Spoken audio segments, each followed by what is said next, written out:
Hello বন্ধুরা, সকলে কেমন আছো? নিশ্চয়ই ভালো আছো। আমিও ভালো আছি। সরস্বতী পুজো উপলক্ষে অনেকের বাড়িতেই জোড়া ইলিশের চল আছে, কিন্তু আমার শাশুড়ির আমল থেকেই আমাদের বাড়িতে জোড়া ইলিশের চল থাকলেও যেহেতু বাড়িতে সরস্বতী পুজো করা হতো, তাই জন্য মা বলতেন যে আজ নয়, পরের দিন ইলিশ মাছ খাওয়া হবে। তা এখন শাশুড়ি মাও নেই, নিজের মাও নেই, তাই সরস্বতী পূজায় আর ইলিশ মাছ খাওয়া হয় না, পরের দিনও খাওয়া হয় না। আমার হাজব্যান্ড আজ নিয়ে এসছে একটা ইলিশ মাছ। তার মাথা এবং লেজা বাদ দিয়ে বাকি 5 পিস মাছ আমি ভালো করে বেছে নিয়েছি।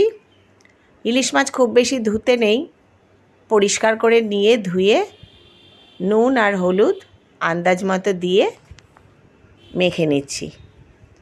মাছের মধ্যে নুন হলুদ ভালো করে মেখে রেখে নেব, যাতে ঝোলের মধ্যে মাছ যখন দেব যেন পানসা না হয়। এই কারণে ভালো করে ইলিশ মাছ নুন হলুদটা মেখে নিতে হয়। আমি করব ইলিশ মাছের বেগুন দিয়ে পাতলা ঝোল। সেই কারণে বেগুনগুলো এই রকমভাবে কেটে নিয়েছি। একটা ছোট সাইজের বেগুন এরকমভাবে কেটে নিয়েছি। আর কাঁচা লঙ্কা দিয়ে ঝোলটা করব। কাঁচা লঙ্কাগুলো চিড়ে নিচ্ছি। আমার চ্যানেলে যারা নতুন বন্ধু, তারা ভিডিওটি দেখে ভালো লাগলে লাইক করো, সাবস্ক্রাইব করে পাশে থেকো। আর যারা পুরনো বন্ধু, যারা দেখো ভিডিও, তাদের সকলের কাছে আমি কৃতজ্ঞ। আমি লঙ্কাগুলোকে চিড়ে নিচ্ছি। এই কাঁচা লঙ্কা দিয়েই ইলিশ মাছ বেগুন দিয়ে পাতলা ঝোল খেতে খুবই ভালো হয়। এর জন্য একটা মশলা লাগবে। 1 চামচ জিরে আমি জলের মধ্যে 5 মিনিট ভিজিয়ে রেখে দেব। তারপরে 5 মিনিট পর জল থেকে ছেঁকে জিরেটা ভালো করে বেটে নেব। কেমনভাবে জিরে বাটা দিয়ে বেগুন দিয়ে কালো জিরে কাঁচা লঙ্কার ঝোল তৈরি করি, সেটাই আজ বন্ধুদের কাছে শেয়ার করব। সর্ষের তেলে মাছটা রান্না করব। ইলিশ মাছ আমি আজকে কাঁচা ঝোল করব না, হালকা করে একটু এপিট ওপিট ভেজে নেব। মাছগুলো একটু উল্টে ভেজে নিলাম, বেশি ভাজবো না, তুলে নেব। এবার মাছগুলো তুলে নিচ্ছি। এই রকমভাবে আমি আরও 3 পিস মাছ এইরকম এপিট ওপিট করে একটু ভেজে নেব। ভিডিওটা সকলে পুরোটা দেখো, আশা করি ভালো লাগবে। আর এরকমভাবে আমার মতো বেগুন দিয়ে পাতলা ঝোল করে খেয়ে দেখো, খুবই টেস্টি হয়। আর যারা করে থাকো তারা তো জানোই। আমি আমার মায়ের মতো করে এই ইলিশ মাছ বেগুন দিয়ে ঝোল করি।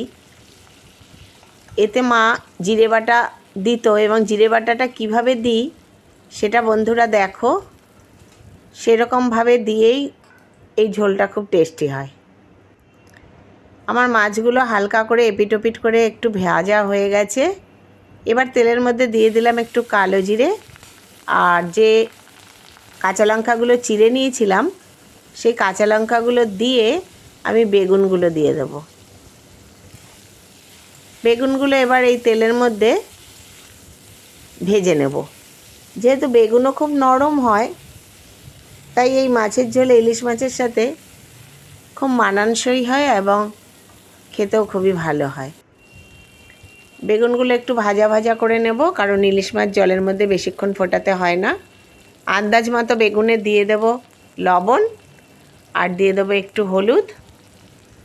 আর রঙের জন্য আমি এইখানে একটু ঝাল লঙ্কার গুঁড়ো দেব। তোমরা এটা স্কিপও করতে পারো, না দিলেও পারো, কিন্তু ঝোলের রঙটা একটু দেখতে ভালো হবে বলে আমি একটু লাল লঙ্কার গুঁড়ো দিলাম। আর মাছের ঝোলটা একটু ঝাল ঝাল হলে খেতে খুব ভালো হয়। সেক্ষেত্রে কাঁচা লঙ্কা আরও বেশি দিয়ে ঝাল লঙ্কার গুঁড়োটা অ্যাভয়েডও করতে পারো। এবার আমার বেগুনগুলো সাঁতলানো হয়ে গেছে। আমি যতটা ঝোল আমি রাখবো সেই পরিমাণ জল আমি দিয়ে দিলাম। আর এই যে জিরে বাটাটা এখন আমি এই কাঁচাই জলের মধ্যে দিয়ে দেবো। এটা তেলের উপর ভাজবো না, সাঁতলাবো না। এই জিরে বাটার ঝোল খেতে খুবই ভালো হয় ইলিশ মাছের ক্ষেত্রে। এখন যে মাছগুলো আমি ভেজে রেখেছিলাম সেই মাছগুলোও ছেড়ে দেবো। ইলিশ মাছ ঝোলের মধ্যে বেশিক্ষণ ফোটাতে লাগে না, খুব নরম মাছ। এটা ফুটে উঠলেই ঝোল মোটামুটি হয়ে যাবে। ঝোলটা ফুটে উঠেছে আর কি সুন্দর দেখতেও লাগছে। এই রকম হালকা পাতলা বেগুন দিয়ে ইলিশ মাছ ঝোল খুবই ভালো হয়। আমার মতো করে একবার খেয়ে দেখো। আমার একটু নুন কম হয়েছিল, আমি টেস্ট করে দেখলাম, তাই আর একটু নুন দিয়ে দিলাম। মাছের ঝোলে নুন কম হলে খেতে ভালো হয় না, নুনটা একটু কটা কটা হলেই খেতে ভালো হয়। গরম গরম ভাত আর এরকম বেগুন দিয়ে ইলিশ মাছের ঝোল, আর কি চাই। সকলে ভালো থেকো, সুস্থ থেকো। ভিডিওটি ভালো লাগলে লাইক কমেন্ট শেয়ার করো। সাবস্ক্রাইব করে আমার পাশে থাকার জন্য অনুরোধ জানালাম। আবার দেখা হবে পরের ভিডিওতে।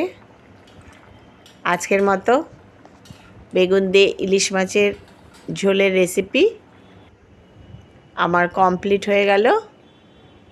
তোমরাও বাড়িতে এরকমভাবে করে নিও। এখন ইলিশ মাছ উঠছে বাজারে, কম হলেও এখন পাওয়া যাচ্ছে। যদি সম্ভব হয় করে খেয়ে দেখো, খুবই ভালো হবে। ধন্যবাদ।